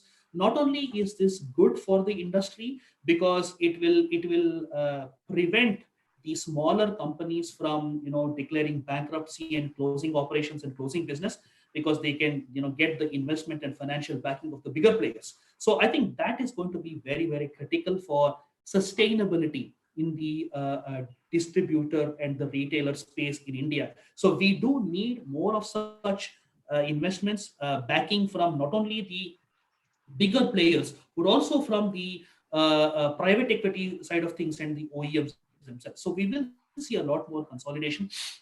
We will see the OPEX CAPEX transition, because today a lot of companies or a lot of aftermarket players do not have a brick and mortar setup. I'll take the perfect example. In Chennai, there is a company that offers services at your doorstep, vehicle service at your doorstep, painting services at your doorstep. They do not have a fixed outlet at all. It's a funny thing. I called them up one day and say, hey, I'd like to come and visit your premises. He said, sir, we don't have a premises. So they'll come to you at your doorstep whenever you schedule an appointment. So they are very, very agile. They are mobile. They do not have fixed overheads. But at the same time, they are bringing services to your doorstep. So that actually builds a lot of confidence in people's mind, saying, hey, I don't have to look for services. All I need to do is call them up, book an appointment, and they are here at the apartment. So I think we will see a lot more of these, and they will also be consumers a lot of aftermarket components and parts as well.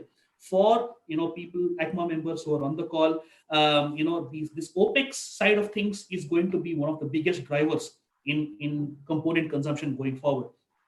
And needless to say, the growth of multi-brand garages. I know Rangar sir and Ramashankar, have been working with a lot of these multi-brand garage concepts in the recent past. I think that's a very, very lucrative proposition. Not only are we looking at investment from the OEMs themselves, because they are training the manpower, they're offering equipment, digital equipment, electronic equipment to improve the capability of these garages, on par, or let's say bridging the gap between the OE authorized service center and the local garage. So we will see the multi-brand garages who are competent, cost-effective, and at the same time, you can build that personal relationship with these multi-brand garages. So I think they will also be one of the key growth elements in the automotive aftermarket space, who will be direct consumers of components, right? From the component manufacturers and the ACMA members who are on the call today. So multi-brand garages will play in India a big role going forward.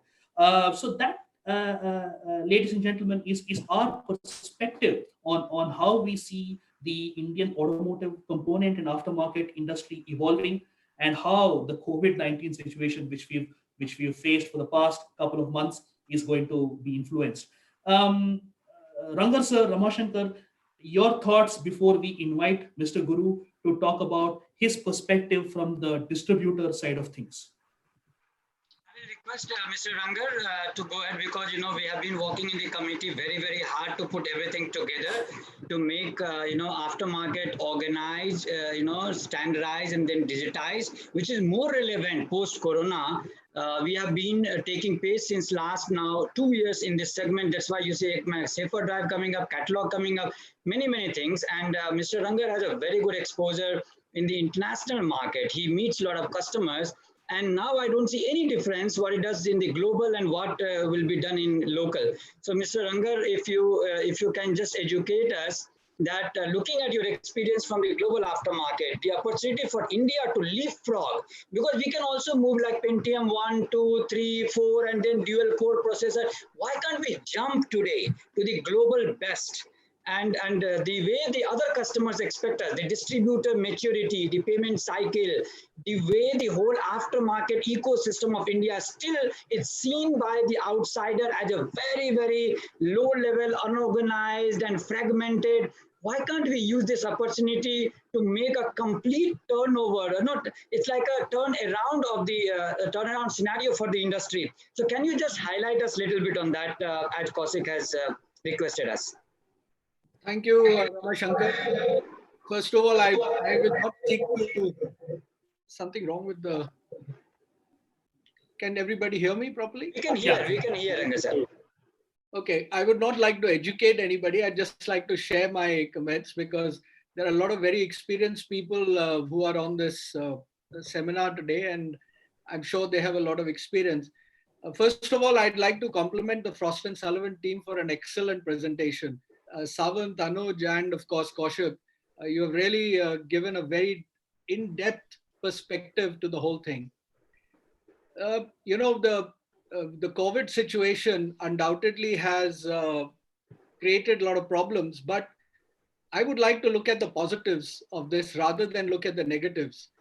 And one thing I would take from Anuj's presentation, where he mentioned that China's exports of auto components is 70 billion. Now, when you compare this to our exports of 15 billion and 80% of them going to the OEMs, it just goes to show what a small share in the pie of the $200 billion aftermarket we have. So today is a great opportunity, and with the sentiment that is there prevalent, with customers all over and the China story, I think it's a tremendous opportunity for us to explore the opportunities that are coming our way. A lot of customers are talking to Indian suppliers today. I know from personal experience and also by talking to my friends who are also exporting auto components out of India, that there is a lot of interest being shown by customers to resource product and look at what opportunities India presents today. So I think this is a tremendous time for us to really get involved. And now is the time when everybody is sitting, most people are sitting at home, or their businesses, even in the United States and Germany, where businesses are operating, they're operating at a very low level. People have time to talk and discuss. Now is the time for us to reach out and try and build the bridges that we've always tried. So I think this is a great time for us to move forward in this. On the things like cataloging, etc., which Kaushik pointed out, we have been trying, Ramashankar, ACMA, you've been spearheading this and pushing it very hard. TechDoc is an opportunity and a platform. This is not just an Indian thing, it's a global thing. Customers today want to have a supplier who is available on a platform such as a TechDoc or a Budo or something like that, or a Parts Link, for the simple reason that it makes it easy for them to identify the product they want. They can log in, see what they want, they can check out the applications, they're sure of what they need, and they order from you. I know distributors, importers who simply say, are you on TechDoc? If you are, we can deal with you. If you're not, it makes it very difficult for us to go through your catalog, find things that you have. And so I would urge all of you here, and I know, through ACMA and Ramashankar has been pushing very hard for manufacturers to come on TechDoc, but the response has not been as great as we would like it to be. So this is not a time, and you have time on your hands right now, at least for another 2 weeks, to examine this, see what you can do, and get on this platform. Because even in India, as we move forward, multi-brand garages are going to become the way forward. How many car owners will take their cars back to OE workshops, especially after they are through the warranty period, or the second owner will not want to go and buy an OE spare. He would like to buy an aftermarket part, a good quality aftermarket part. He needs to know where he can get it. He needs to know who's a good supplier. Even the multi-brand garages need to know who are the good suppliers they can go to. So if we are on electronic catalogs such as TechDoc, it will make a great difference to all of us. I think I don't want to take up more time. We would rather, listen to what our friend from J Automobiles has to say and tell us more about the on-ground reality in the domestic aftermarket. But on the positive side, it's great to know from Kaushik that they foresee a bounce back of the aftermarket in 2022. And I think in the global aftermarket, the bounce back perhaps for Indian suppliers will be even faster. It's just a question of how agile we are and how quick we are off our feet. Thank you. Absolutely. That's right. I agree with you, Mr. Rangar. I think that positive sentiment towards Indian suppliers is already there. So we just need to leverage that and capitalize on that. So, Mr. Subramaniam, we'd like to bring you at this point in time. So, tell us your perspective. As a large distributor, how do you see this situation, the challenges you are facing, and what your perspective is to come out of this situation? And talk about a few positive aspects. Kaushik, can you put the speaker on the screen so that we can see Guru full? Thank you. Okay. Thank you all, friends. I don't have any slides or presentations because first time I'm presenting on this webinar. So you got to bear with me if some glitches or a mistake. Okay. To all my friends, I hope everybody is safe and sound and at home and with your family. Now coming back to the challenges, a lot of other panelists have expressed the opportunities which are available for growth, which I am confident because I have in my personal experience of over so many years seen so many depression and going up and depression and going up. Unfortunately, this particular depression, all other depressions from 80% market share, we went down to 60, 30, the business went down, then you came up. Here you have a 1.5 month of zero, absolute zero and bouncing back. It's something totally new. So if you are going to come back to zero and then bounce back, there is a lot of challenges to go to. So to the panelists and other members, it will be more sharing my views with my other distributors and dealers also, and also to the thing. One is when the opportunities are there, you got to be prepared. First, do the preparation in your home to meet the opportunities. Otherwise, opportunities are in the slides, in the PowerPoint presentation, but you cannot grab them. So you should equip yourself. Where do you equip yourself? First, your own home. So if you look at any of the distributor houses, whether it's small retailer or distributor or small, this particular issue can be divided into two parts. I'll talk of functional, then the other opportunities also a little bit, because it's purely for educating everybody. So if you look at the functional aspect of it, all our offices are closed for 30-45 days, and I do not know when it is going to open. Like all the factory manufacturers have their own maintenance issue. It was an abrupt shutdown. Nobody was prepared. So when you open your office, whether your office is safe or not, there's no maintenance, whether rats have eaten up your things, what exactly has happened, because various distributors are all small. We don't have an Amazon warehouse and big warehouses. If you know the reality of the Indian distribution and retail, they're small. So you should first take the ground reality, what it is. Number one. Number two, most of them are shifted to your IT. So your IT backup is there or not, you have to find out what exactly it is. As early as possible, close your 31st March 2021 accounts. This particular financial year accounts, 20 rather, close it. Whether it is a loss or not, nothing can be done. It is going to be a huge loss. So you talk to because there is going to be a turnover discount lost. There is a commitment what you have made to the retailer. Normally, the lot of billing takes place on the last week of March, which has not taken place. You're still not sure about whether the consignment which is dispatched on 10th or 12th March has reached you. You don't know which warehouse or which transporter it is lying in. You have to reconcile all those accounts, both your stock, accounts, inventory, and everything. Just focus on that. First, finish it the moment the lockdown lifts. Do not try too much and do, because outside help will come. But first, clean up your own self, your fundamentals, so that you arrive at exactly this is the loss I have incurred. Talk to your suppliers, whatever is the turnover discount or something you got to get it on a pro rata basis, give or take this way or that way, tied up. This is going to be a major task for the financial year of 31st March 2020. You have to close that. Then only you get be prepared for all this digitization, opportunities, so many things. If you're not prepared, your house is not prepared, how can you build? First, prepare our house. Clean up all those things, whatever is the disputes, whatever is, close it up with your retailers, deal as quickly as possible the moment it opens.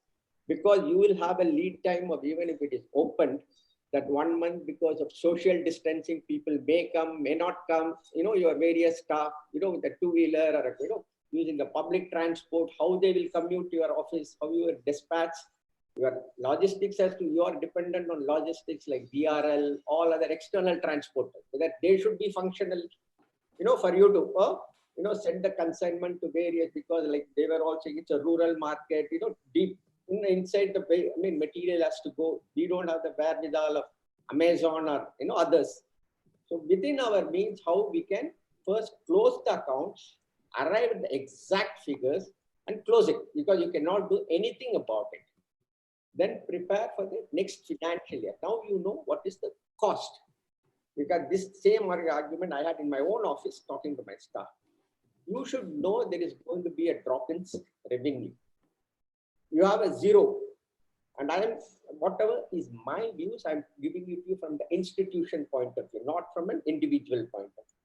So when you are looking at your small business or a medium business, you should look at it from the institution perspective rather than individual perspective. Even a distribution house like your ACMA and others, you have your 5M and 3M and 7M money, machinery, management and everything. Even ours we have. So look at it. This is going to be a reality. April is gone. So you have to pay your staff salary with a zero balance. Now, having closed the 31st March, what are the possibilities of your next financial year?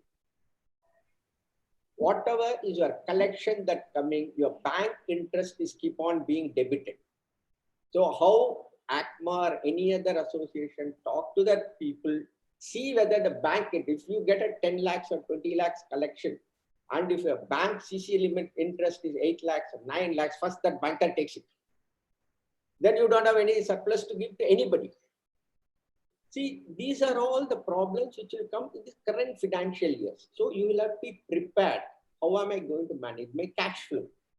This is what I will get from the people. Because already my customers are closed. They don't have any other business. So they have to generate some cash and then they'll have to give. So your 31st March balance sheet is negative. Your capital is eroded. I do not know how much of getting people will take.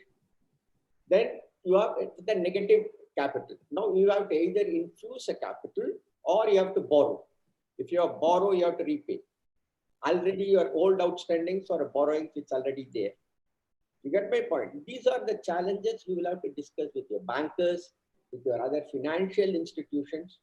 Because if you have a CC limit, if you have a thing, already your 15th of March billing today, it's earlier to that itself, we have 60 days, 90 days outstandings, which are there, bills reachable, drawing limits and drawing powers. So that today it is 120, 180 days. Today the banker will say, as per a norm, I cannot give you, it is outside your drawing limit. How do you manage that? These are certain realities, because I have seen some of my friends' associations going there. We want to take GST input. I told them, you spend time with government, but spend time with your own business, how you are going to manage business, how you are going to manage the cash flow, how you are going to get the cash availability, because the surplus you don't have. You don't have any other big capital. Even if you want to sell your personal asset and put it in the business, your asset has no value today, personal assets, everything has dropped. So how are you going to find? So arrive at the 2020, this financial year, April to May, March, the next coming financial year, arrive at a conservative figure and realistic. And what is the cash needed? What is the amount needed? How that amount is going to be? After all, it's a trading business. We are not a manufacturer. We are not, though it is an MSME classified under ACMA and other things on the manufacturers. Distribution house is a trading business. Trading, you have only stocks and BR and your racks in the right place. Beyond that, and your manpower. So even as an institution, you work out what is the manpower you require, what is the rent you pay, what exactly is it, what exactly is the cost of it, what is the margin going to be, how you match, and what. Already you have your liabilities of your suppliers, you have to pay them. You have not paid anybody from March. So those bills are all outstanding, something which you will have to pay. Then, you will have to pay your statutory thing. Whatever is the government or the EMI or so many things, they are deferring the liability only. They are not writing it off. So once you defer a liability, there is a diabolical sword hanging on your head. With that, cumulative interest, debited to that particular thing. So if you are going to defer your interest payment, any payment now, after 90 days, whatever you borrowed in this next 90 days also, that interest also gets formed. It's payable. Similarly, your purchases, if you do it in May and June when it opened, that payable also will fall in August. Your March or earlier outstanding will also pay in August. How do you manage? So have a frank discussions with everybody so that you know exactly where all of us stand. That is number one.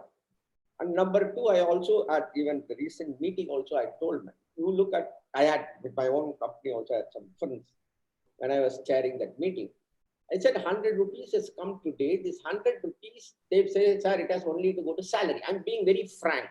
Even my staff may be hearing it. Please my apologies. But you Pandey Ramaka, those we have blunt and open. So if that 100 rupees comes to you, that 100 rupees is not institutions, companies. That 100 rupees, 10 rupees or 20 rupees is your staff, 20 rupees is your supplier, 10 rupees is for your rent, 10 rupees is for your others. Everybody should get an equal share. But now the collection is less, only you got 10 rupees, your staff is 10 rupees, the commitment you pay entire 10 rupees to the staff. It's not fair. You should know how to convince them. When you are a leader, you should know how to convince your own team. How to then go forward. You get my point. Even people didn't like me, but then I am what I am in the last 60 years. So I said every paisa, you have to pay the GST or thing. Even your GST is not reconciled, you don't know what is your March bills have come, you have not uploaded. Though the government has written GST is a good rule, provided if the IT infrastructure has handled it properly, it's a good. You take an input, give an output, and be done with it. And so first clean all these things, do that. Second, try to talk to your staff and rent and other people. Ask for any reduction, you ask for a reduction now. With a clear cut in it, it's not going to be paid back tomorrow. It is not that I deduct today and then after 6 months I will pay back whatever I have deducted. Surplus will not come. That surplus will not come. So you'll be very clear. So people have to become frugal a little bit. Understand that cost at different levels and reduce so that there has to be a cut at various salaries. Sorry, I'm being very frank in an open forum. I don't know whether they're going to arrest me or not, but nothing of that sort is going to happen, sir. I'm just being frank down to earth. So you have to talk to people, reduce wherever is the cost, rent cost or your salary cost or your other costs, so many costs. Within it, because a trader margin is what, 8%, 9% you get at a distributor. Beyond that, you don't get. So with that margin, with the borrowed capital, interest cost and other things, you got to manage. If you plan it, first priority you plan. As far as the growth is concerned, there's a phenomenal growth. That I agree. In fact, thanks to Ramakant and thanks to other team, I put a lot of youngsters in our team and all. They are coming out new, this digital, this one, you know, thanks to this COVID-19, they are coming out with that WhatsApp group, so many things, you know, trying to discuss with them and understand. So based on all these things, the technology, all the distributors and retailers have to move.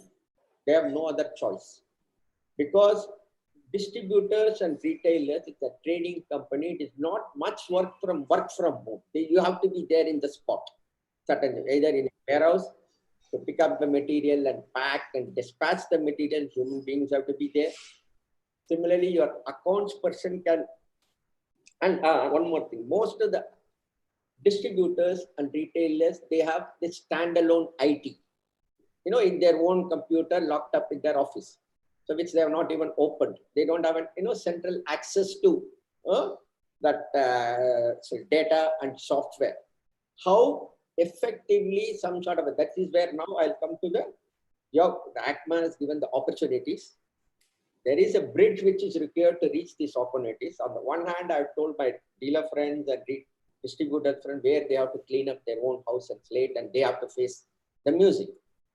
And there is an opportunity, but there is a bridge which is required. On that bridge required, if even last ACMA meeting I told, OES are becoming very strong because they have the control of the entire parts. Their distributors and retailer network are very strong in that IT ecosystem, and they are functioningly smooth. Whereas in ACMA, you have 100 different brands, component manufacturers making. As a distributor, you know, I have a different brand. Like I sell Rusha, or I sell Valio, or I sell FAG, or I sell Hella, or I sell XY is a different brand. How do I bring that into one software so that I'm able to give? You get my point? In my own software, then I will have to leverage it as a cloud-based. It doesn't become very cost-effective. You get my point? Similarly, if I am a distributor, I have to make a cloud-effective system, software. Somebody, other distributor also make his own cloud-effective, another cloud-effective. The requirements may be limited, and the IT professional will charge through the head, sky, the charges, which we cannot afford. So how that particular platform of this e-commerce, which could be put in. There are certain e-commerce, I know my friends, the distributors, the retail, some of them, the youngsters have joined. They have developed their own e-commerce sites, a lot of them, which they trade more on headlamps, you know, this, you know, the imported parts for the, you know, high-end cars. I've seen fantastic fellows in Delhi, Bombay, and other things. Wherever I go to visit my other friends, I meet their youngsters. Their youngsters are there in the office and tell me, uncle, this is what I'm doing. And this is what I look at him and he says, I have sold more than my papa. Whatever you are selling in a conventional way, I was. So he was able to import a headlamp from somewhere and then sell it, or a horn from somewhere and sell it. So those are the parts get e-commerce. But how do we sell a clutch plate? How do we sell a pistons? How do you sell a fan belt? How do you sell this one? That's going to be a big challenge. How do you get that into the ecosystem? I want, you know, the stalwarts who have been in this industry, how you balance from a brick and mortar, because in the auto components, like even I've traveled at US, I've seen in other places also, what they change is oil, because my son, when he takes his car, they change the battery, or they change the oil, they change the wiper blade, they change the disc pad. Beyond that, nothing. Beyond that, nothing. Whereas here, we have to change the piston, we have to change the liner, we have to change so many other components which need a mechanic to fit. It cannot be fitted by you, you know, with that. And our Indians, with due respect, we can be delegated to somebody to do it for us. We ask them to do. We don't do it by ourselves. That's the nature. So you have to realize the nature. We are not Americans. We are not Europeans. We are Indians. So as an Indian, we have certain habits. Certain habits will change. Certain habits may not change. How do you address that psychology? You get my point? Address that psychology. How do you bring that thing? So that as a component manufacturer whom you are representing, as a distributor, which we are distributing your product, And there are two kinds of distributor, OES and branded. OES distributors are more organized because OES have spent all the vehicle and a lot of their infrastructure, the IT, that IT knowledge which they are sharing with their distributors and the retailers. Whereas the other distributors who deal in multiple branded parts, they don't have an access to that kind of a knowledge. Some may depend on Tally, some may depend on some other software, X, Y, Z, depending on how do you get that. If you break that particular challenge, then sky is the limit for growing Indian aftermarket. Thank you. This is what I thought I'd just share with you. Absolutely. Thank you very much, Mr. Subramaniam. I think you've captured it very well. Just to summarize what you said, I think the 4 points I noted down very clearly what you said. One is closing FY20 books. Whether it's a loss or not, just close it and move on. I think that's very important. Second one is a good target setting for FY21. I think that's a very good point you made. To relook at your next quarters, next year's, financial liabilities, your overheads and so on. Setting a realistic target for the coming year is very, very important. That's number 2.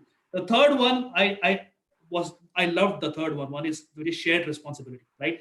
If whatever money you get in the next couple of quarters has to be distributed across all areas. You can't give preference to one over the other. So having that sense of shared responsibility is actually going to go a long way in having a sustainable business, right? That's number 3.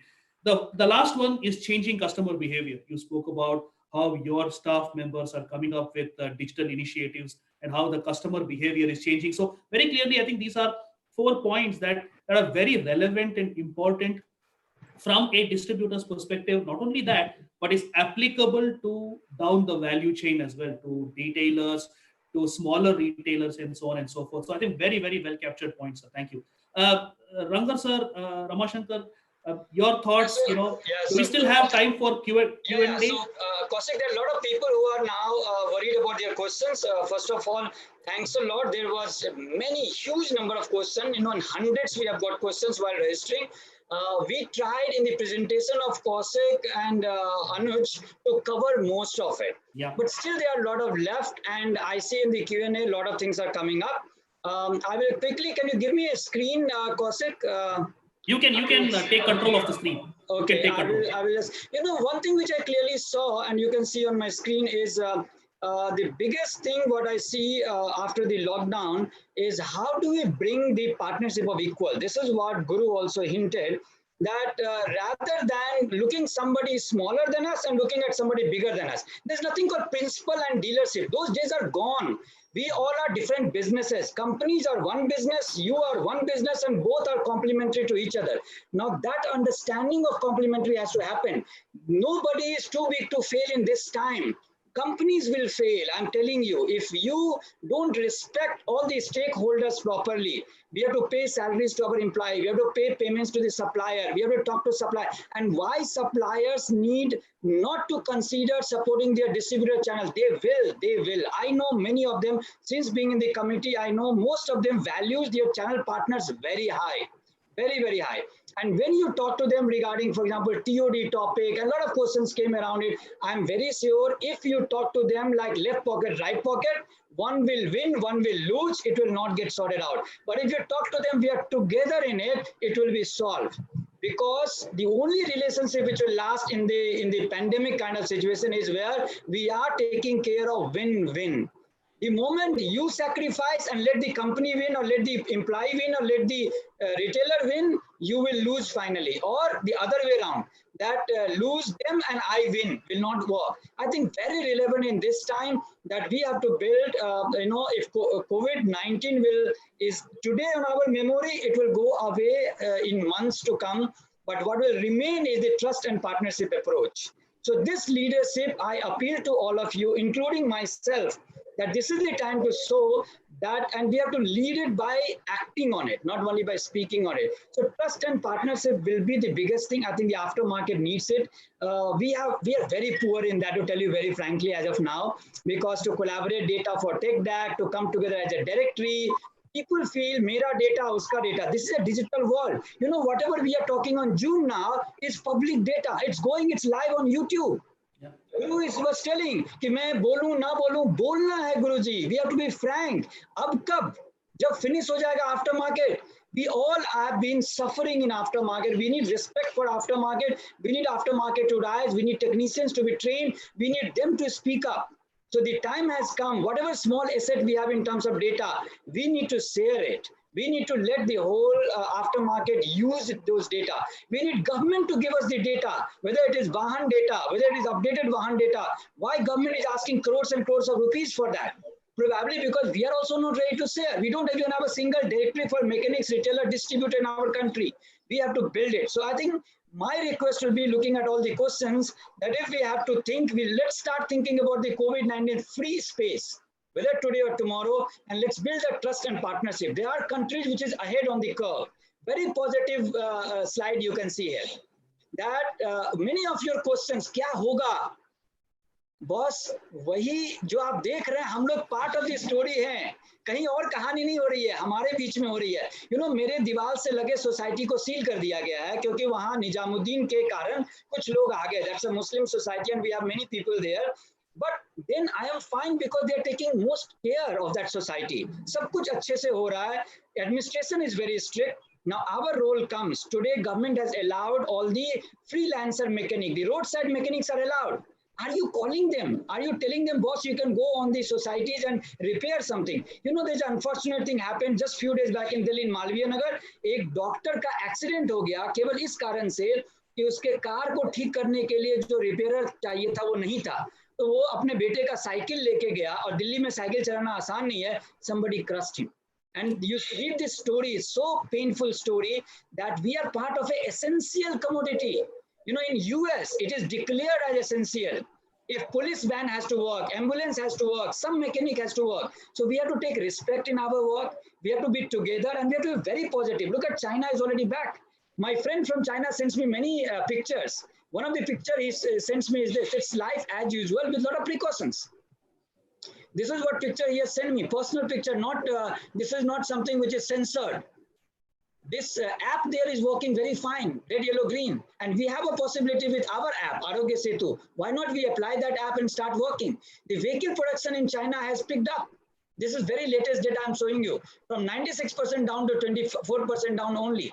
And look at the traffic. Personal vehicles will be used the most. लोग या तो घर में छुप के रहेगा या गाड़ी में छुपेगा. So you will see personal vehicle will be again back. You know, people will not trust Ola, Uber so soon, and you'll have a lot of personal vehicle on the road. You look at how China has come up in terms of average highway traffic. It's already there. People, you just heard from Anuj, people are doing online marketing. Hella I started doing it. I have met many distributors in last days over video conferencing. I've been talking every day, hundreds of them. I'm talking to many technicians. I'm giving you our example. I'm doing it. Yesterday I had hundreds of them. So this is possible. Can we modify our business model and come on digital? We have to force ourselves. Many of your answers, yes, car purification will be in demand. Can we get those business opportunity? It is there in China, it's happening. And many of us could take this opportunity. Technicians are working with masks. These are some of the pictures which is happening there. So in mid-long term, like China, our story is quite intact. I will request you to go on digital very fast. O2O is a very popular thing in China. It's called online to offline. Retailers will deliver and companies will support to have online directories. This is what ACMA is trying to do. I request all of you, when we send you the link, please register as many mechanic, as many distributor on that link. And our companies are telling, Motherson is telling in China the demand is picking up. And I told you that Ola, Uber will not be the same like it used to be in the past. ACMA is bringing you a lot of these manuals and we are sending out to you. Please use them. Please use them how social distancing has to be done. And India has got our own Arogya Setu. I think this is something we have to use. You see now even e-pass is part of it.